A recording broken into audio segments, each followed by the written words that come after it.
Chapter 22.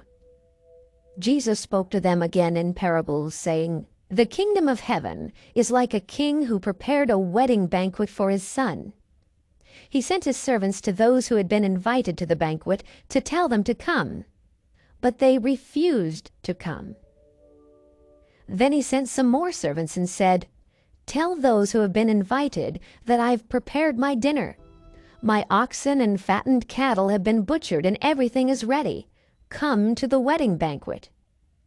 But they paid no attention and went off, one to his field, another to his business. The rest seized his servants, mistreated them, and killed them.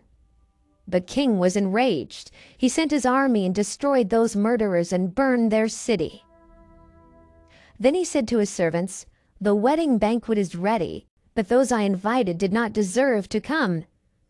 Go to the street corners and invite to the banquet anyone you find.' So the servants went out into the streets and gathered all the people they could find, both good and bad, and the wedding hall was filled with guests. But when the king came in to see the guests, he noticed a man there who was not wearing wedding clothes.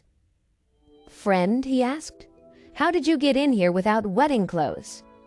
The man was speechless. Then the king told the attendants, 'Tie him hand and foot and throw him outside into the darkness, where there will be weeping and gnashing of teeth. For many are invited, but few are chosen.' Then the Pharisees went out and laid plans to trap him in his words. They sent their disciples to him along with the Herodians. 'Teacher,' they said, 'we know you are a man of integrity and that you teach the way of God in accordance with the truth. You aren't swayed by men because you pay no attention to who they are. Tell us then, what is your opinion? Is it right to pay taxes to Caesar or not?' But Jesus, knowing their evil intent, said, 'You hypocrites, why are you trying to trap me? Show me the coin used for paying the tax.' They brought him a denarius, and he asked them, 'Whose portrait is this, and whose inscription?' 'Caesar's,' they replied. Then he said to them, 'Give to Caesar what is Caesar's, and to God what is God's.' When they heard this, they were amazed. So they left him and went away. That same day the Sadducees, who say there is no resurrection, came to him with a question. 'Teacher,' they said, 'Moses told us that if a man dies without having children, his brother must marry the widow and have children for him. Now there were 7 brothers among us. The first one married and died, and since he had no children, he left his wife to his brother. The same thing happened to the second and third brother, right on down to the 7th.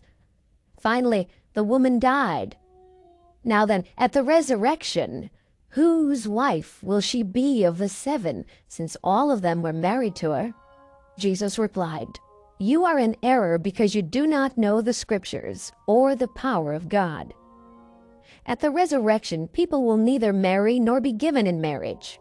They will be like the angels in heaven. But about the resurrection of the dead, have you not read what God said to you?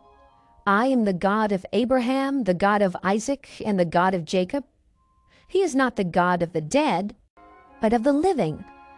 When the crowds heard this, they were astonished at his teaching. Hearing that Jesus had silenced the Sadducees, the Pharisees got together. One of them, an expert in the law, tested him with this question, 'Teacher, which is the greatest commandment in the law?' Jesus replied, 'Love the Lord your God with all your heart and with all your soul and with all your mind. This is the first and greatest commandment. And the second is like it. Love your neighbor as yourself. All the law and the prophets hang on these 2 commandments.' While the Pharisees were gathered together, Jesus asked them, 'What do you think about the Christ? Whose son is he?' 'The son of David,' they replied. He said to them, 'How is it then that David, speaking by the Spirit, calls him Lord? For he says, The Lord said to my Lord, Sit at my right hand until I put your enemies under your feet. If then David calls him Lord, How can he be his son?" No one could say a word in reply, and from that day on, no one dared to ask him any more questions.